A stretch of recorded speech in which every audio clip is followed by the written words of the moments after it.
excited to get day one behind us. I thought, for what we were asking, I like where we're at. It was a huge emphasis on communication today. We did some movement and got guys moving around.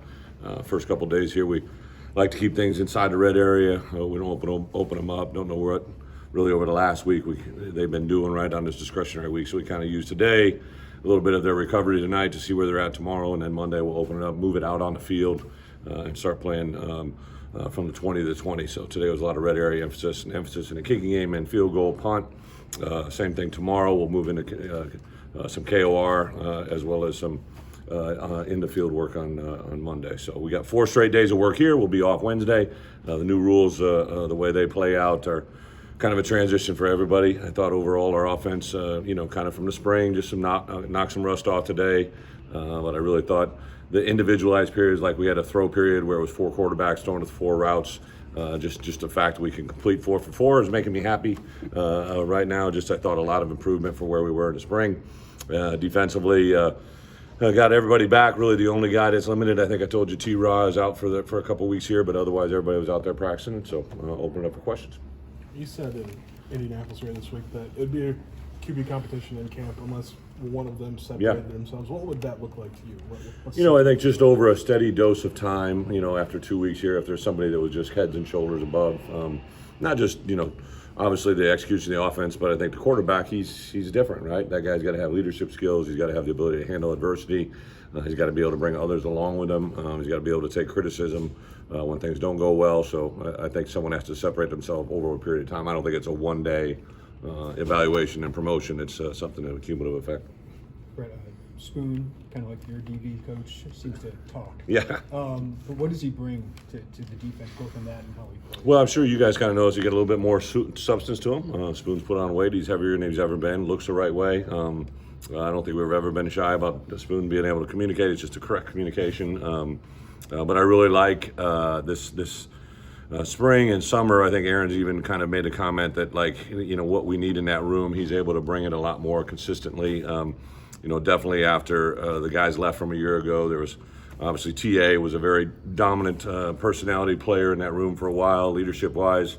And I think Spoon's in his own way still trying to be him and also lead that group.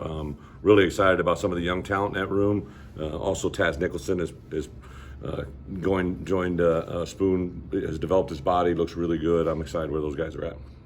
With some Marty, I guess it's the transfer portal today. Do you anticipate any other roster changes, either additions or you can feel things coming. I had a feeling that one was headed in that direction. Wish Samari all the best as it goes forward.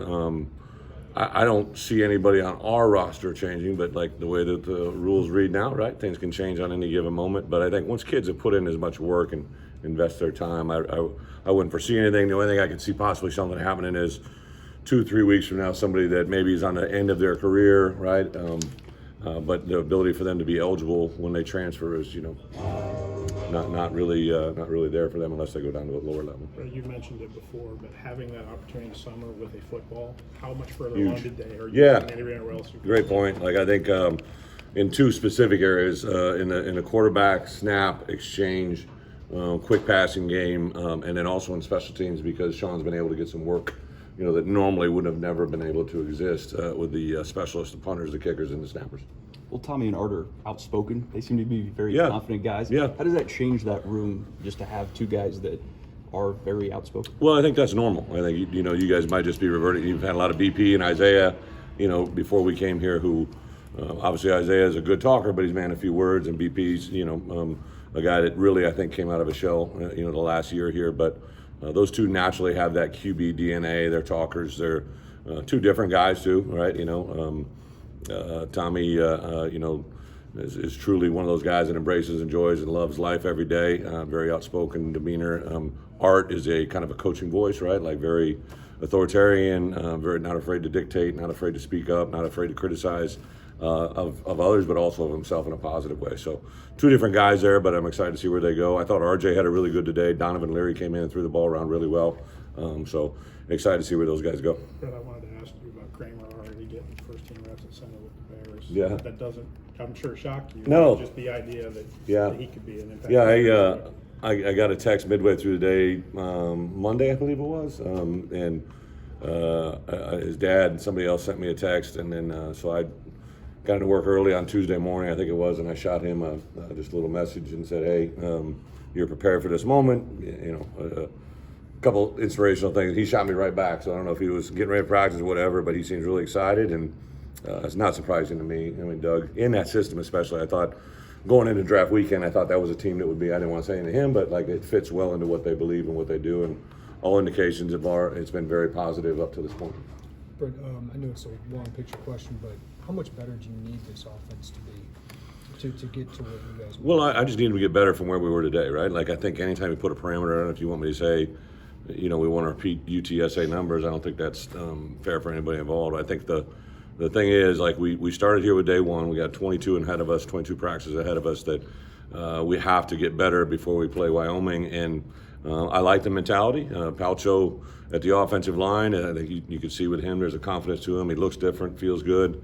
I think in the quarterback room, wherever it goes, I think those guys are assertive and personality-wise. Chase Brown, really, him and Josh, to me, look like running backs should look. And then I think in the wide receivers room, with Isaiah and Casey and a couple other guys surrounding them, like hopefully it's going to continue to take shape, and I'm excited to see where they go. Is there a timetable for picking a quarterback? Is there a time where it's too late, or is it?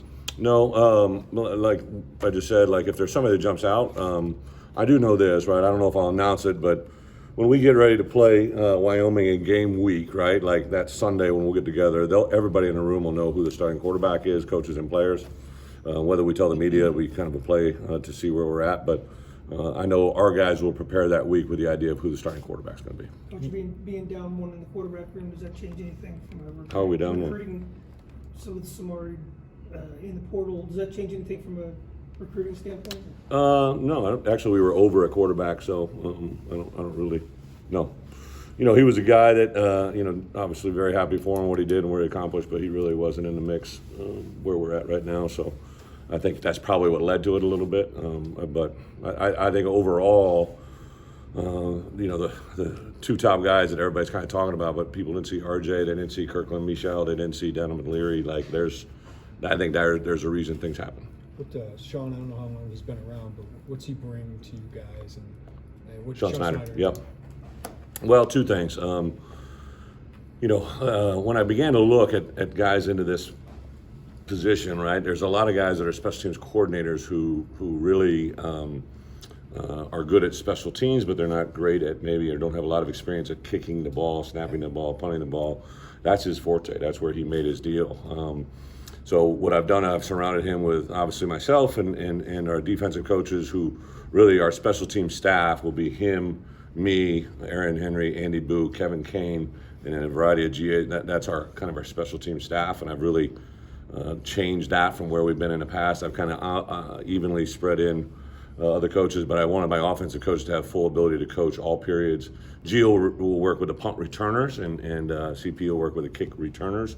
But otherwise, the offensive staff is free for offensive football throughout. Most of our defensive players are involved in special teams, so Ryan and J-Mo can kind of handle those guys while we're working with special teams. So I'm excited kind of about this overview. But Sean runs all 4 units. He's the voice. He and I have already met a lot. I'm sure he's kind of tired of me already. But we've had a lot of experiences over the years together, and I'm excited for his experience. Was the kicking specialists? How do you feel about those competitions? Yeah, without a doubt, Hugh would be the odds-on guy for the punting job. I think Sean's been impressed with him. I think Caleb was the odds-on guy for the kicking room, but it's not just an open door, right? I really like the response of those two guys with Sean. Snapper, we're working our way through it. I think Aiden's done a really nice job since the departure of the seniors last year, but we got 3 weeks to kind of figure that part out, but it's definitely a good competition. I wanted to ask you this in Indy, but bringing in a 30-year veteran and coordinate as an analyst, what value is that for you and your program? Is that mess? Yeah. Yeah. I don't know anybody's ages. I used to be the youngest guy in the room. Now I'm one of the oldest. Courtney and I have known each other. We met each other a long time ago, back in the day, but we knew a lot of common people. He worked with Paul Rhodes. Been following his career for a long time. Won championships. He's won national championships. He's really coached every position. Is a guy that when the way things kind of played out, when I was able to bring Sean on and then to have Courtney available and you know, I don't think I'll have him very long, right? I think he'll be a guy in a demand market, but I think Barry, myself, have just been overly impressed with. He's been in an up-tempo offense. He's run that. He's coordinated. He's coached literally every position. So for us, I think he's been a huge bonus. He's got great rapport. You know, he's just getting around our kids. As an analyst, they're not around the players on a coaching role, but like I walked up to him before practice today and I just said, hey, you've seen a lot of good football practices. If there's anything that jumps out, I love bringing guys in, you know, during the spring, during the fall, midway through the year. Last year, I brought in a couple coaches who were relieved during the season. When you bring good coaches in who are naked to your program, they see things that nobody else sees that pop out to them that you just get so trained to not see, right? And I think Mess is going to be a huge thing for us. You mentioned, you know, Art and Tommy were kind of leading those player-only workouts during the summer. Just what kind of feedback did you hear from that? Just those two guys taking. Well, really the offensive guys, right? Yeah. Yeah. But without a doubt, you know, I really rely heavy on Isaiah, Casey, Chase Brown, and then, you know, for lack of a better purpose, the centers like Pill, you know, who might be involved in snapping, and they just said. And then Tank, who can see certain things, you know, just those guys.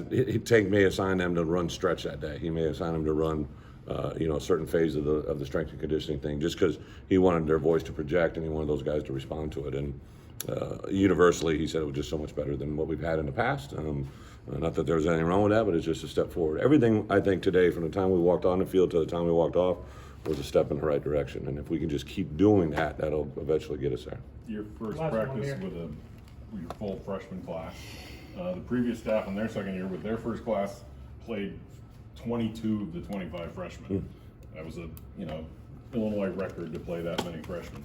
Do you foresee anything like that this year, playing a lot of these guys from your first class? Or? You know, I'm not saying no, but I'm not saying yes. I don't know. We're one day into it.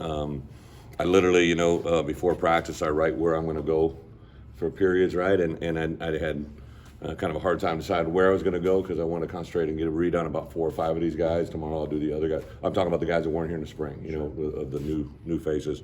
But you had a lot of guys. So the thing is probably a little bit different now, Robert, is that now there's guys like that are transfers that we only have for 1 year that probably take down that number a little bit.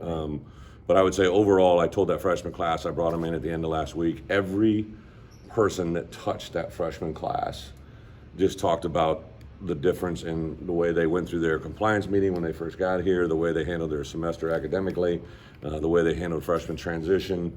There's a group of academic people that work with the incoming guys for the entire summer. They talked about their demeanor, their approach, their overall presence, and I'm excited about this group. I think it's hopefully a good indication where we're going. Thanks, guys. Thank you. Thank you.